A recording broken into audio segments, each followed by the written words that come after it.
Students of class 11th in subject Informatics Practices, you are learning Python introduction. As you learned so many topics about the Python, today I will discuss very important topic,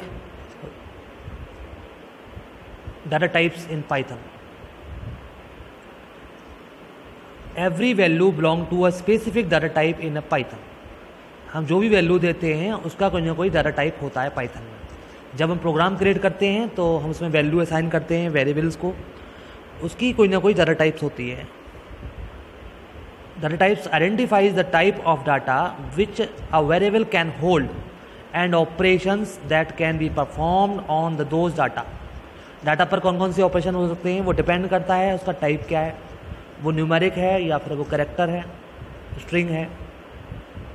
तो let's discuss different data types in Python using graph. ये graph में आपको मैं show कर रहा हूँ, इसमें classified किया है. Data types in Python can be classified in numbers, sequence, sets, none और मैपिंग. सबसे इंपॉर्टेंट डाटा टाइप है वो है नंबर्स. सबसे पहली डाटा टाइप्स. नंबर्स कई टाइप्स के हो सकते हैं, इंटीजर, फ्लोटिंग पॉइंट और कॉम्प्लेक्स. ये आप देखिए, इंटीजर, फ्लोटिंग पॉइंट और कॉम्प्लेक्स तीन टाइप के होते हैं.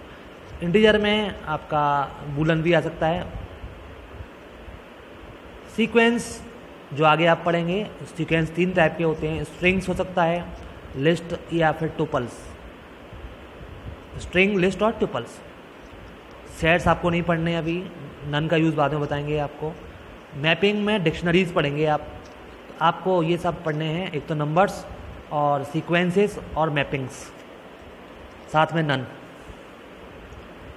अब डिटेल्स में आपको बताता हूँ नंबर्स डाटा टाइप्स क्या होता है. Number data types stores numerical values only, further classified into 3 different type: int, float and complex. Int का मतलब होता है इंटीजर एंड फ्लोट का मतलब रियल नंबर जिसमें कि डेसिमल पॉइंट होता है. कॉम्प्लेक्स नंबर जिसमें कि दोनों का कॉम्बिनेशन होता है. कॉम्प्लेक्स नंबर होता है जिसमें a+ij फॉर्मेट होता है. यहाँ पर आप देख रहे हैं ये टाइप है, डिस्क्रिप्शन है और एग्जाम्पल है. सबसे पहला इंटीजर है, जैसे कि इंटीजर की वैल्यू माइनस में और प्लस में हो सकती है कुछ भी. Floating point number real number होता है जिसमें कि 2 पार्ट होते हैं, होल नंबर और decimal number, decimal part. Complex numbers का फॉर्मेट होता है a+ij. a+ij, जहाँ पर a और i कोई भी इंटीजर हो सकता है.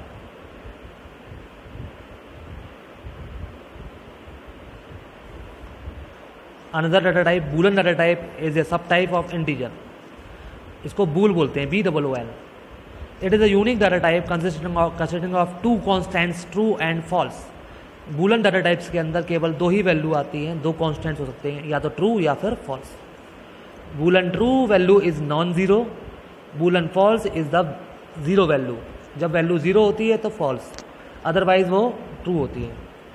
Let us now try to execute few statements in interactive mode to determine the data types of the variable. अब हम टाइप फंक्शन से, जो कि बिल्ट इन फंक्शन है पाइथन का, हम पता करेंगे टाइप क्या है डाटा का एग्जाम्पल के थ्रू. यहाँ हमने क्वांटिटी नाम से वेरिएबल लिया है, उसको 10 स्टोर कराया है. फिर हमने टाइप लिख कर देखा है, उसका टाइप बता रहा है इंटीजर. पाइथन ऑटोमेटिकली असाइन कर देता है डाटा टाइप क्या है. यहाँ पर ही बता रहा है ये इंटीजर टाइप का डाटा है. हमने कौन सा कमांड दिया, टाइप. ये फंक्शन है इनबिल्ट जो कि बताता है कि स्पेसिफाइड जो डाटा है वो किस टाइप का है. यहाँ पर हमने प्राइस स्टोर कराया जो कि हमारा रियल नंबर था, तो बताएगा ये फ्लोटिंग पॉइंट नंबर है.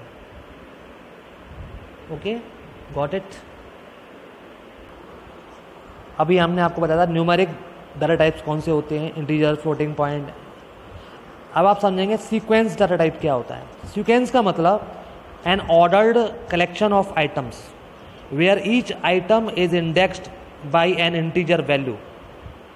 There are 3 sequences in Python. एक ऑर्डर्ड कलेक्शन होता है जिसमें कि इंडेक्स बनी होती है आइटम्स की. हर आइटम को एक इंडेक्स दी जाती है, जैसे बुक में इंडेक्स होती है.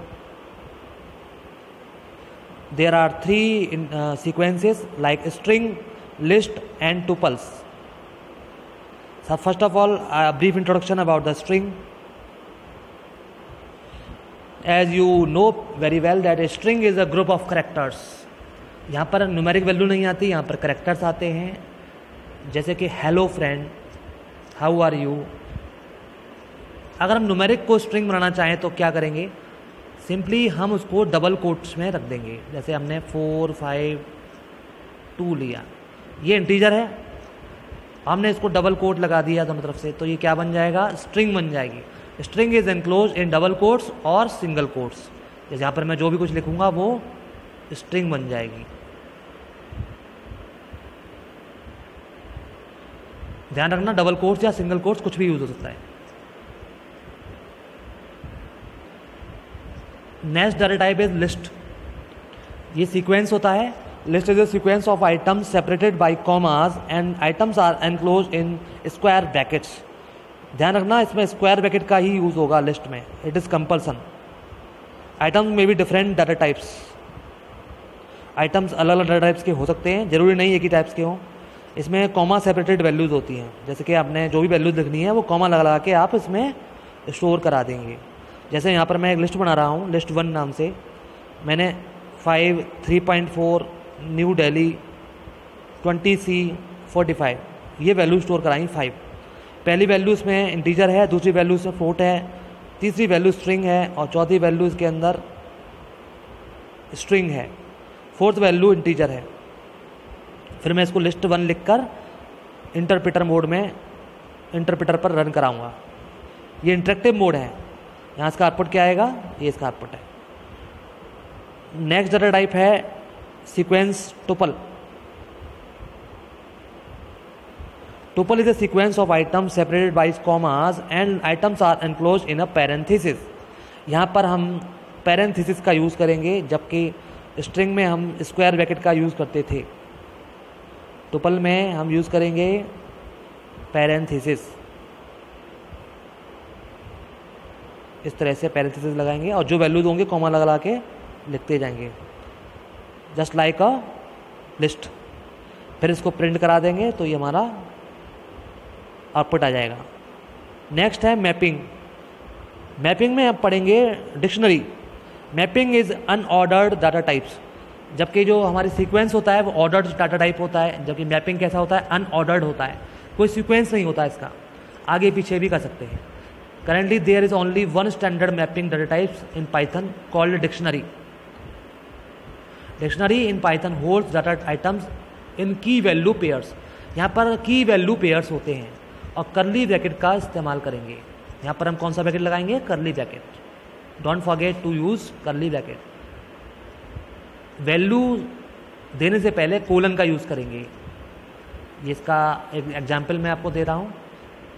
We are creating a dictionary in Python. यहाँ पर डिक्शनरी 1 नाम दिया है और इसमें हमने 2 वैल्यू स्टोर कराई हैं, फ्रूट और इसकी वैल्यू दी है एप्पल। पहली की है और उसके आगे कॉलन लगा के वैल्यू है। ध्यान रखना, पहले की आएगी फिर वैल्यू आएगी। ऐसा नहीं पहले वैल्यू लिख दें फिर की लिखें, फिर कॉलन लगा के लिखेंगे वैल्यू। ऐसे क्लाइमेट कैसा है, कोल्ड है। प्राइस कितना है, 120। तो ये इसके की वैल्यू में पेयर्स लगे हुए हैं, कॉमा लगा के और ब्रैकेट में बंद कर दिया। इसमें हमने स्टार्टिंग में कर्ली ब्रैकेट लगाया और एंड में कर्ली ब्रैकेट क्लोज कर दिया। इस तरह से हमारी ये डिक्शनरी क्रिएट हो गई। इसको प्रिंट कराएंगे तो फ्रूट्स, क्लाइमेट और प्राइस ये प्रिंट कर देगा। अब हम वैल्यू को एक्सेस कैसे करेंगे, हमें मान लो प्राइस देखना है तो हम डिक्शनरी के अंदर DICT और ब्रैकेट में लिख देंगे जिसको हमें देखना है उसके की का नाम। यहाँ पर हम की लिख देंगे। यहाँ पर की कौन सी लेंगे, जो हमें देखनी है। हमें प्राइस देखना है तो प्राइस लिखेंगे, हमें फ्रूट देखना है तो फ्रूट लिखेंगे सिंगल कोट में, ठीक है। तो आउटपुट आ जाएगा हमारा। जैसे हमने यहाँ पर प्राइस देखा है तो प्राइस कितना है, 120 रुपीज़, ठीक है। तो हमारा ये सिंपल प्रोग्राम हो गया।